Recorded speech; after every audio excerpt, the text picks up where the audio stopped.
And now, ABC's 2020. Given the obsession with hacking, it seems like the perfect time for John Afee.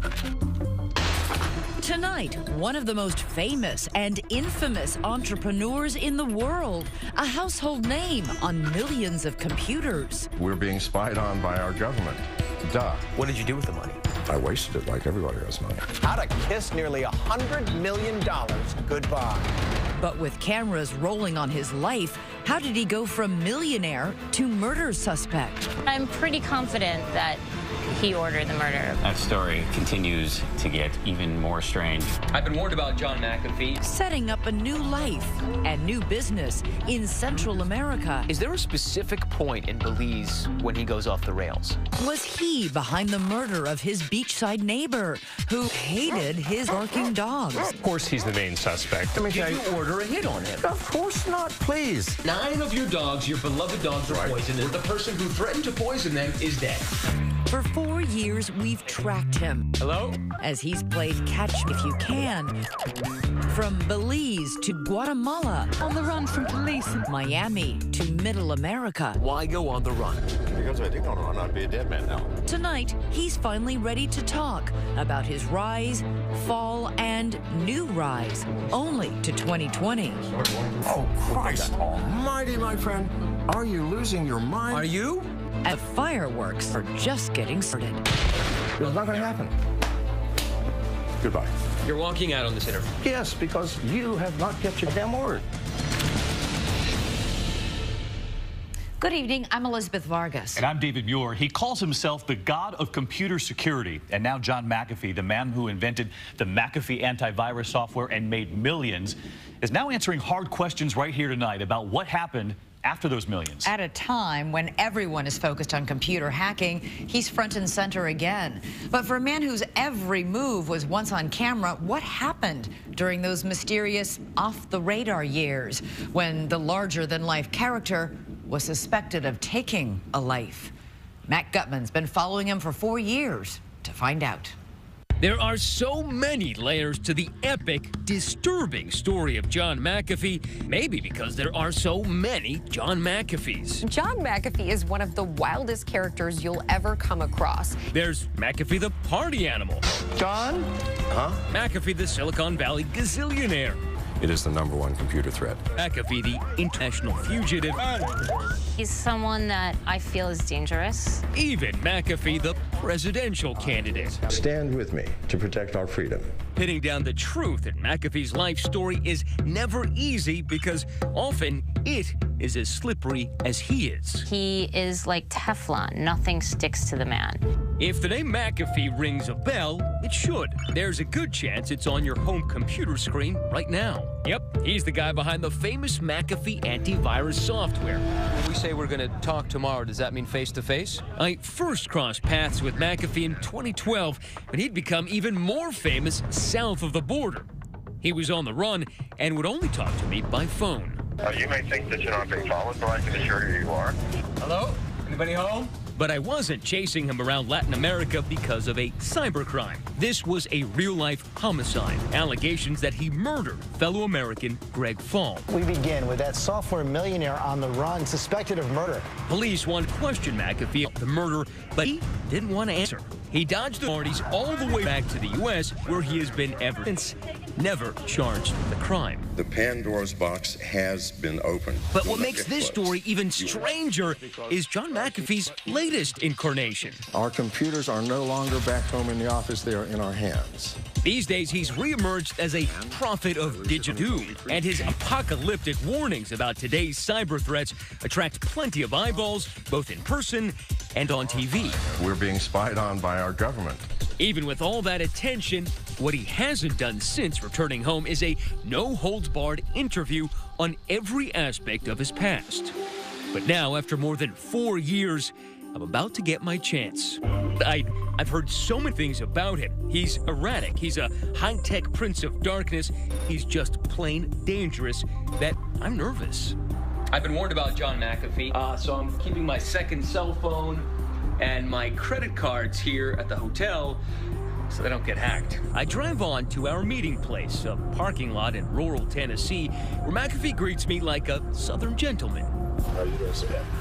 Good to see you. Dude, how are you? We talk a bit and head off in his tank-like truck. If I have to put up with people like you, then I'm going to have fun doing it. To him, reporters are just like a ball of twine to a cat, something to play with until he gets bored.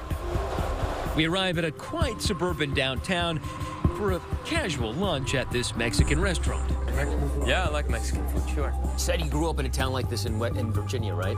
Between bites of chips and salsa and beers for McAfee, we talked about his troubled childhood. One of the things that was not idyllic there was your father. I mean, you said that he was a raging alcoholic, that he was abusive to you and to your mother. Well, nobody has an ideal life, even children.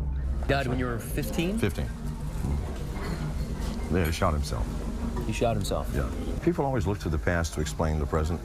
It doesn't work that way. The present for McAfee, this upscale but hardly lavish spread.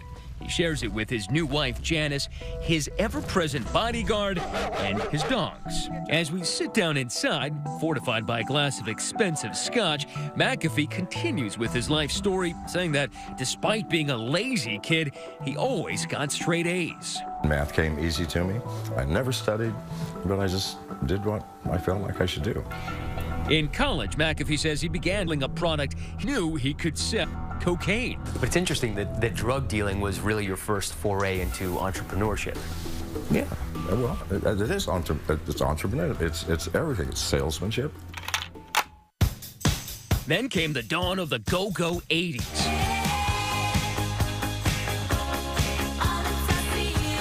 Big hair, even bigger shoulder pads, man fever.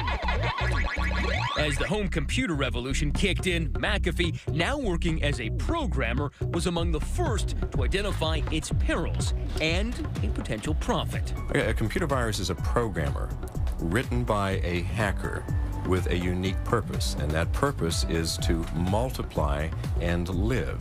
I was figuring out, oh yeah, I could stop this here, I could stop this here, I could stop this here, I can do this, I can actually remove the thing, and wrote a program in a day and a half. So McAfee antivirus was created in a day and a half? Yes. And how well did it work? 4 million people were using it within a month. 5 years later, over half the Fortune 500 companies in the country had begun using it. That's how important it became to their business and to keeping their computers safe. In no time, the software bad boy amassed a large fortune. But as McAfee admits, he gets bored easily. So after a few years, he cashed out. You made $100 million, let's say, from selling McAfee, right? That's what they say. How much did you make? Well, much more. What did you do with the money? I wasted it like everybody does money. He built 9 homes, filled them with expensive art and furniture, bought a fleet of antique cars. Is that love? Isn't it selfishness? Isn't it all about you? His next chapter, creating a yoga retreat in Colorado, reinventing himself as a New Age guru, bestowing his eternal wisdom on his guests. It's all about need. And jealousy is all about the fear of losing all of these pleasant things which you have obtained. But McAfee says his zen was disturbed by a constant wave of what he calls frivolous lawsuits. Tonight on Nightline, losing a fortune. So, after the financial crash, in 2009, McAfee let it be known he had lost most of his money. How to kiss nearly $100 million goodbye. Sometimes a little bit of pain is necessary to see and understand the true circumstances of your life. Nightline covered this auction on McAfee's ranch where everything, including his beloved airplanes, Winnebagos, exotic art collection, even the gold elephant and dinosaur skull, went on the block. Start us off at $1 million, we're at $1 million. McAfee now claims it was all a charade, a ruse. He was just trying to look broke so people would stop suing him. No, I didn't lose my fortune. I'm not that stupid. Whatever the case, one part of that report is indisputable. Now McAfee plans to take his remaining handful of millions and head to Central America. Next up, Belize. He figured no one would sue him there. John McAfee has been eluding police. But he probably never imagined his time in the tropical paradise would make him an international fugitive. Stay with us.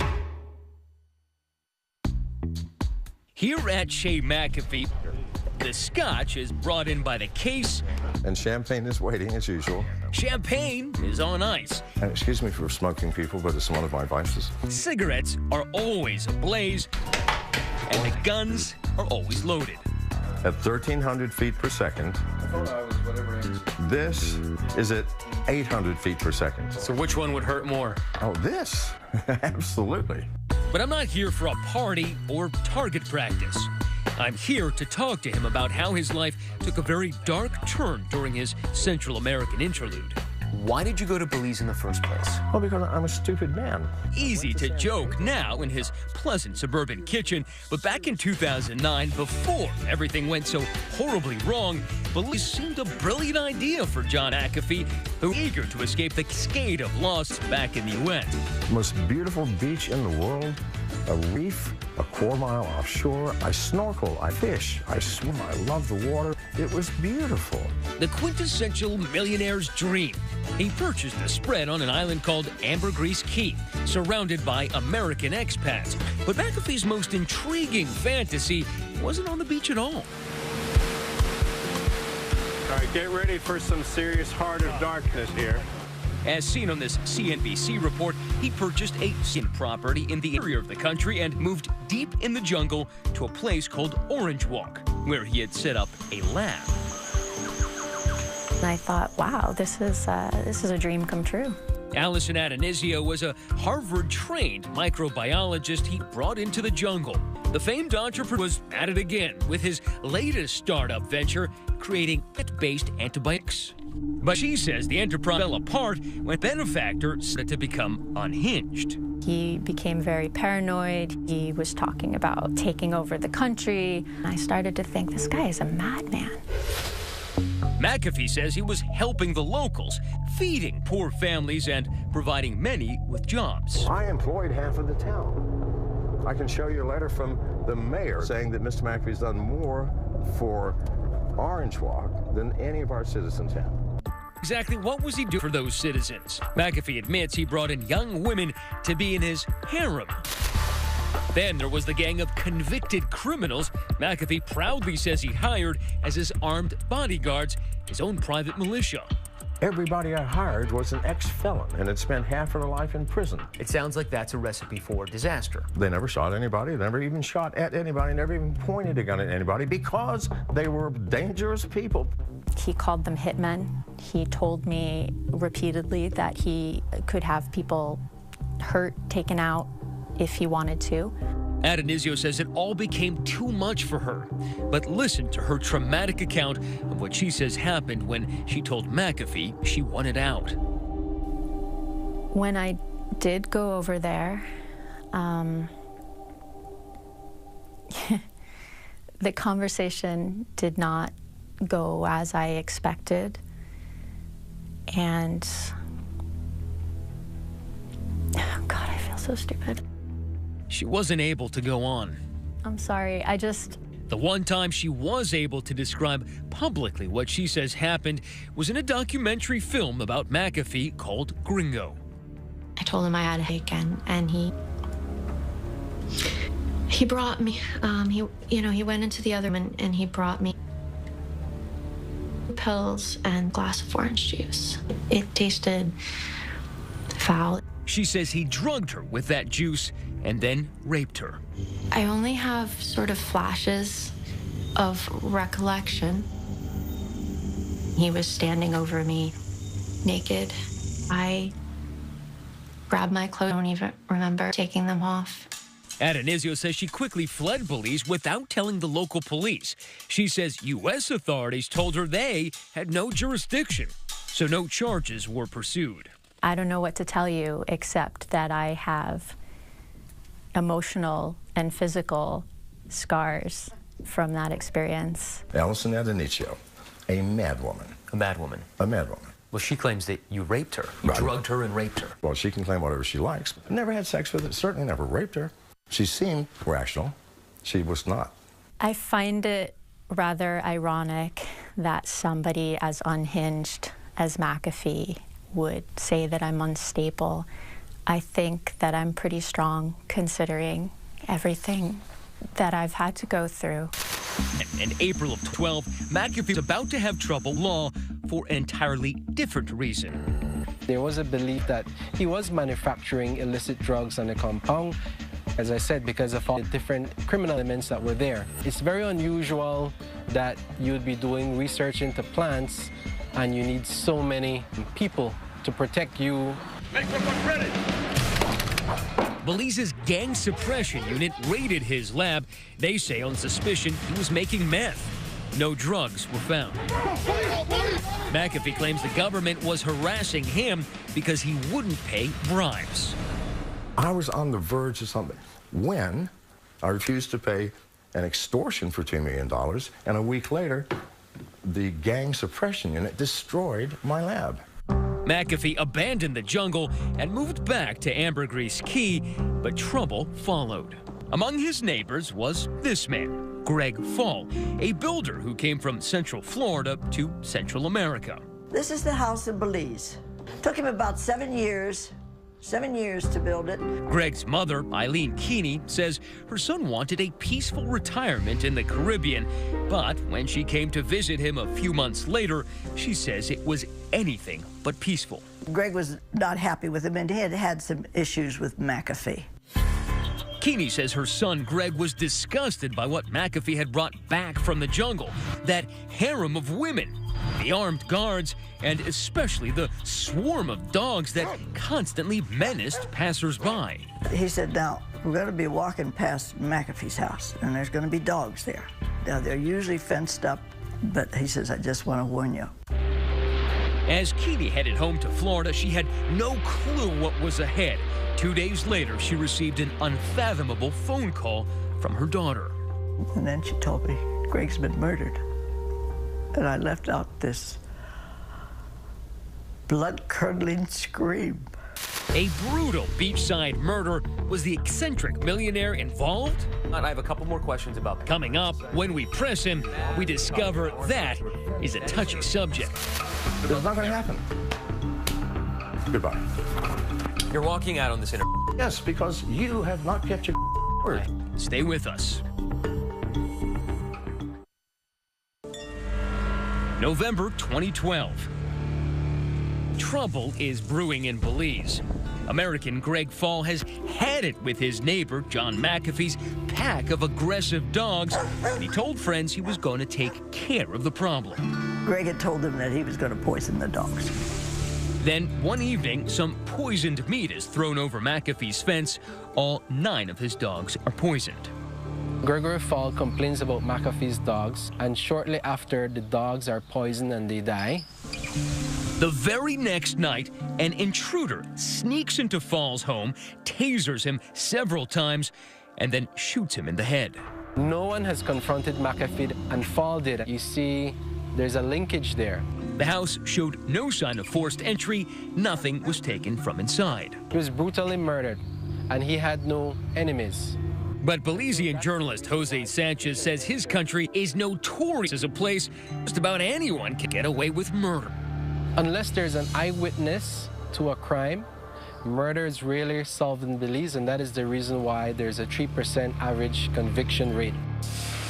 Still, Belize police quickly named McAfee as a person of interest in Fall's murder. And because of that famous name seen on millions of computers worldwide, the story makes international headlines. John McAfee. On the run from police in Belize. Mais le pays est bien conscient de la corruption à Belize. John McAfee has been marked. Police want to talk to McAfee, but the feeling's not mutual.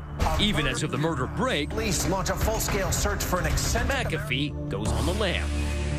Of course he's the main suspect here. You've got the motive, you've got this incident with the dog, you've got their history. Why would you go to the effort of hiding if you weren't guilty? Why did you go on the run? Because if I didn't go on the run, I'd be a dead man now. McAfee claims that after he refused to pay bribes, the Belize government was out to get him. And the poisoning of his dogs and the murder of Fall was just part of that sinister plot. If you think they do not do this, then you are seriously naive. And again, I'm going to talk to the audience. Please, people, even in television, you see this happening constantly. all right? And some part of that television, or the movies, some part of it is probably true. That allegation that he makes that the government killed his dogs and the government killed Fall because he wouldn't pay bribes is utter nonsense. The Belizean government wouldn't comment on McAfee's accusations, but many, including the Prime Minister, called him crazy. It strikes me that he's extremely paranoid. In fact, I would go so far as to say bonkers. But bonkers or not, Belize couldn't catch him. Safety first. That's when I started on his trail. ABC's Matt Gutman is in Belize with the latest. From just outside John McAfee's compound, its owner this morning is on the run. You guys scared? Yeah. Yeah, this is Isla Bonita, man. This is paradise. You know, things like this don't happen down here. 3 weeks underground, all the while calling in to U.S. journalists. John McAfee is joining us now by telephone. My life has become a little more intense, and I want to ask you some questions. Including me. You're sincerely concerned that if you somehow wind up in their custody, they're going to assassinate you. Absolutely. Why were you contacting journalists while you were on the run? It seems like a bad idea if you're trying to stay hidden. No, it seemed like a really good idea to me. Right. As long as the world was paying attention, they couldn't actually shoot me in the street. That story continues to get even more strange by the hour. Strange indeed. He finally surfaced across the border in Guatemala. Thank God, I am in a place where there's some sanity. Where we met face to face for the first time. How have you been? Really good since I got here. He told me his great escape involved everything from burying himself in the sand to a series of elaborate disguises. And I had a cane, and I was walking like this, and I had my jaws stuffed with toilet paper. He was hoping political asylum, but instead, just a few hours later... John, where are you going? To jail. Vice TV filmed him being arrested as Guatemala to deport him to Belize, face questioning. His attorney has been arguing all along that any move for McAfee back to Belize could risk his life. But before they could put him on a plane, McAfee collapsed. An ambulance rushed him to the hospital with a media horde following behind. But miraculously, McAfee opened his eyes and asked the nurses not to undress him in front of the cameras. You faked the heart attack. Sure, I faked it. What would you have done? The whole charade lasted just long enough to allow his lawyer to file an appeal. John McAfee has been granted a stay of deportation to Belize. McAfee outfoxed Belize again. In the meantime, McAfee will have to wait in this lockup full of South American migrants until the High Court here can decide his fate. From inside that facility, he still managed to tap out messages to the world. I apologize for the format of this conference. Our intent is to return to America, if at all possible. And lo and behold, it's exactly happened. I can say I don't want any. I'm going to Miami. Guatemala authorities deported McAfee to Miami. I had no choice. They put me on an airplane. I am here. There, he escaped reporters in this van. I was again able to run him down, and a little while later, we sat down at his hotel. How would you categorize the past month or couple of months? More of an adventure than I would normally like. I got nothing now. What does nothing mean? I got a pair of clothes, some shoes. My friend dropped off some cash. Friend dropped off cash. Can we see it? I'm not sure. Brand new, really nice. In fact, I thought it has to be counterfeit, but it was not. So when you and I spoke that night, you had no idea what you were going to do? No, absolutely not. None. You know, I let the universe unveil its plan. The universe led McAfee here to this Miami restaurant where he crossed paths with his future wife. You met in Miami, right? Yeah. Even that first night, she saw it the first night. The day after he was deported. Janice was a prostitute at the time. It was, I don't know how to say it, magical. Because he saw the hurt that was there. He saw the human in me. You know what I'm saying? But he thought I was worthy enough of a second chance. Is it strange for you to have found love in your late 60s, early 70s? You know what? I instantly saw in Janice what I had been looking for my entire life. But as McAfee was starting out on that new life... Yes, I was outraged. I was angry. Eileen Keeney still wanted to make him pay for what she believed were the sins of his old one. I have a folder here of all the letters and correspondence that we had with officials in the government. Senator Nelson, U.S. Embassy, Benmopan, Belize. She did everything a grieving mother could do to get answers and justice for the death of her son. I can't say it brought much in the way of results. But now she's got newfound hope thanks to new allegations against McAfee. You found the smoke to the fire of the Greg Fall murder. Yes, I did. A documentary filmmaker make the case that the police code. Please turn your cameras off. When 2020 continues. Once again, we return to 2020. Here's Matt Gutman.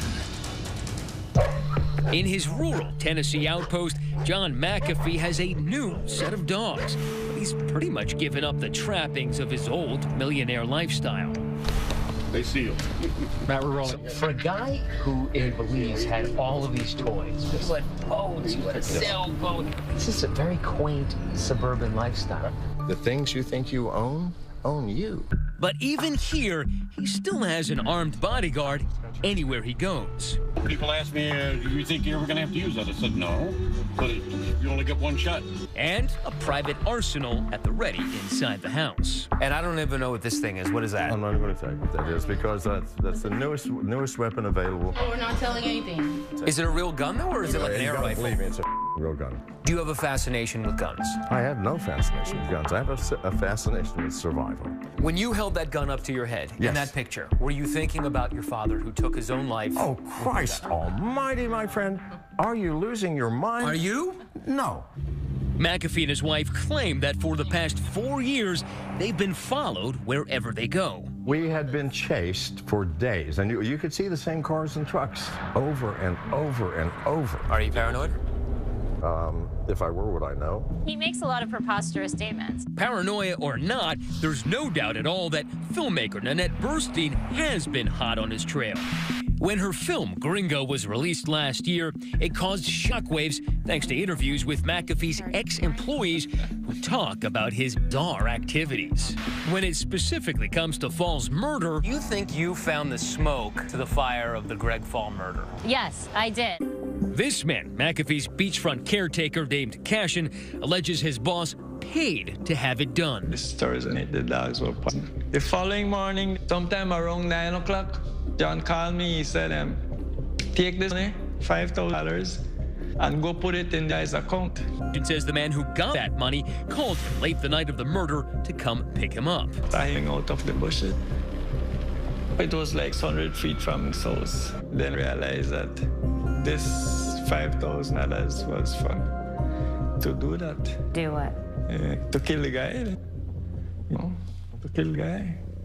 The supposed killer denied both Cashin's story and that he killed Fall. But it seems like a damning accusation. There was some very convincing testimony, very convincing evidence that I have not seen before that makes me believe that there could be an investigation reopened. This documentary has brought what appears to be new evidence to light.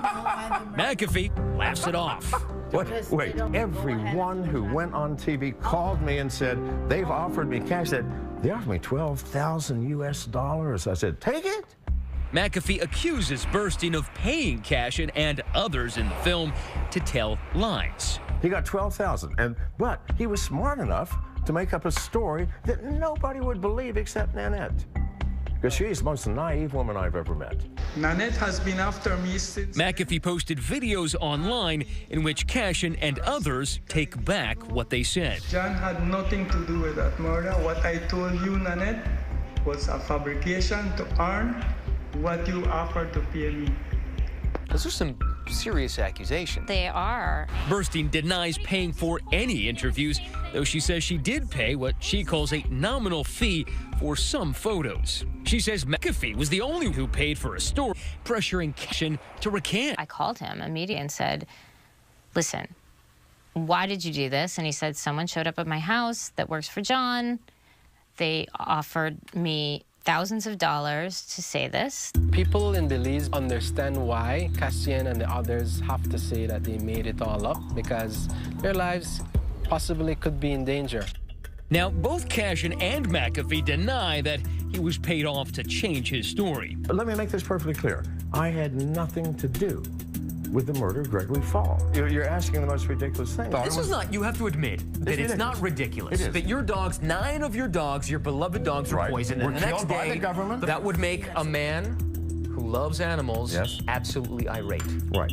It would be enough to make a man who loves his dogs willing to kill, some would say. Does this man look to you like he would be stupid enough to kill whoever was responsible? I don't think he would be stupid enough. The night after? You tell me. Logical question. Let me Did you order a hit on him? Of course not, please. I am sick of police. We're finished That with is police. your choice. But we're not, I have a couple more questions about Belize. As we ratcheted up the pressure on McAfee about Belize, he started to walk out on our main interview. You're walking out on this. Yes, because you have not kept your word. I have kept my word. There had been no preconditions to the interview, and McAfee quickly calmed down and sat down.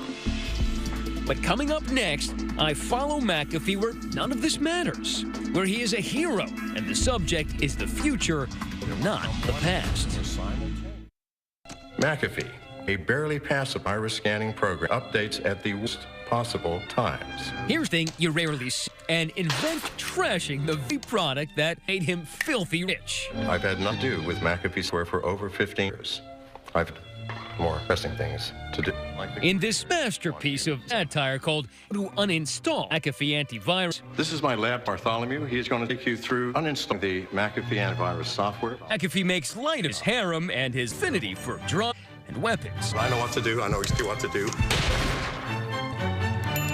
The company that still bears his name called the video ludicrous, saying it has no basis in reality. This ring is 2 computers. McAfee says he's got plenty of new tricks up his sleeve, or actually on his finger. This is called an NFC ring, Near Field Communications. He's showing me some of the high-tech spyware that's out on the market. So I borrow your phone, I put it to my ear. But it's really a warning. I could have downloaded a script which took full control of your phone. You're living in an age of no privacy.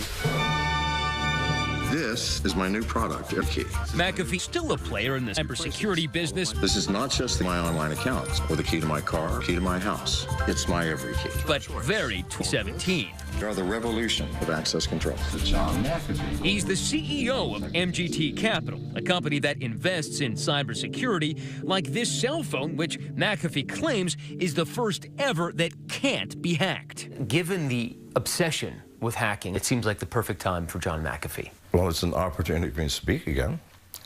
People are listening. In the cybersecurity community, there are legends. People are watching you. He falls into that category. And now he comes back and says, I was that guy, and now I'm still that guy. They believe that they are immune. 10 blocks away from the White House. He's constantly talking with reporters, even when he's got one riding right beside him. There is no one person. And truth is, he says it's one of the reasons he agreed to spend time with me. What do you hope to get out of this interview? I hope to get at least 10 minutes that I can talk about the serious problem in the world, which is cybersecurity. We're living in 1984. Our freedoms are being restricted, our security is being eroded, and we have no more privacy. If we lose privacy, we will lose civilization, and we will certainly lose our humanity. At McAfee version 2.0 isn't just living in seclusion in Tennessee, he's taking his cybersecurity message on the road. Do you know what you're going to talk about on Larry King? Not a clue. On this day, he's in New York City, a guest on Larry King's show on the Russia Today network. John joins us from New York. All right, what do you make of this, John? In my mind, Larry, this is the most horrifying of all of the leaks. They could just have easily taken the latest plans for a nuclear bomber, and maybe they did, I don't know. We're being spied on by our government. Duh. And I promise you, that back door will get out. His dire predictions find a home on cable talk shows and also at mainstream cybertech conferences. There will come one day where simultaneously everybody's wallet is emptied. John McAfee, creador de uno de los antivirus más. I was invited, God knows why, to speak at the Chinese National Security Conference, the largest conference in the world, 7,000 people. I got an ovation. McAfee says speeches like this fetch about $25,000.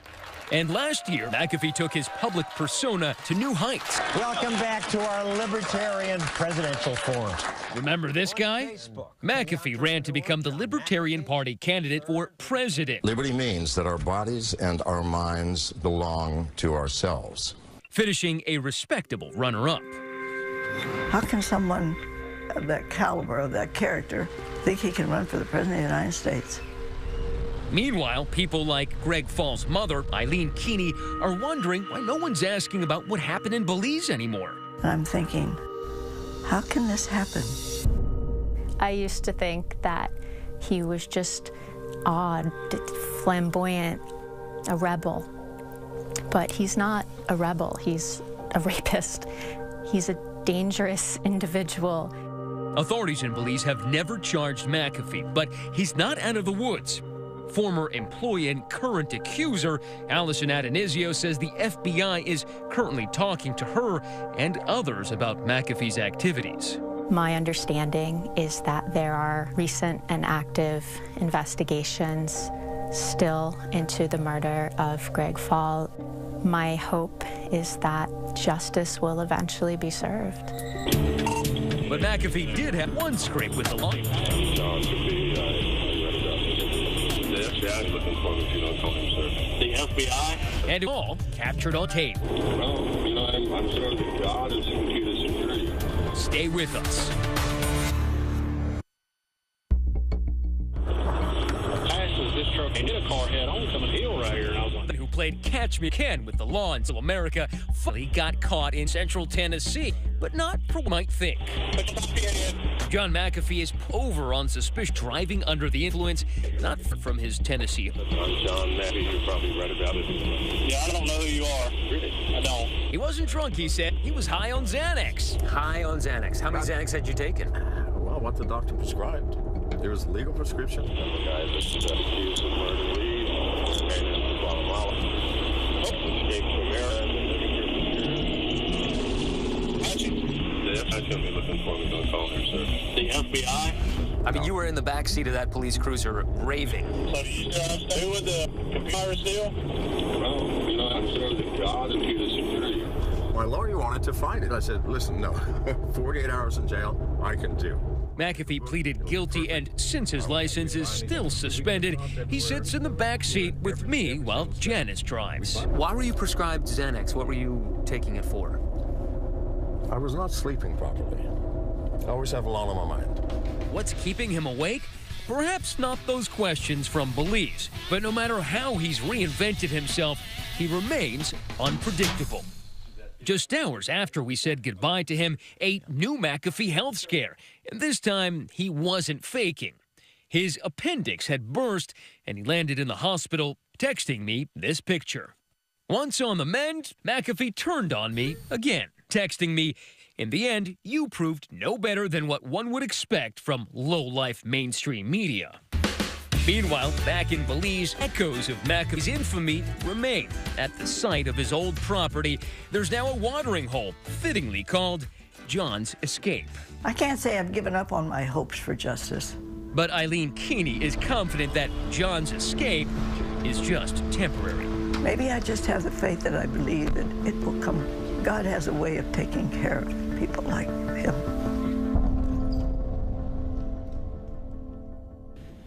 We should note that Greg Fall's daughter has now filed a wrongful death lawsuit against John McAfee. And there is a movie in the works about all this. Johnny Depp, we're told, will be playing the role of McAfee on the big screen. The movie's working title, King of the Jungle. And that's our program for tonight. But next week, my special 2020 on what some are calling digital addiction. Your children, your spouse, maybe even yourself. People who can barely survive without social media. What can help them kick the habit? We'll tell you. I'm Elizabeth Vargas. And I'm David Muir. In the meantime, thanks for watching here tonight. And from all of us here at 2020 and ABC News, good night.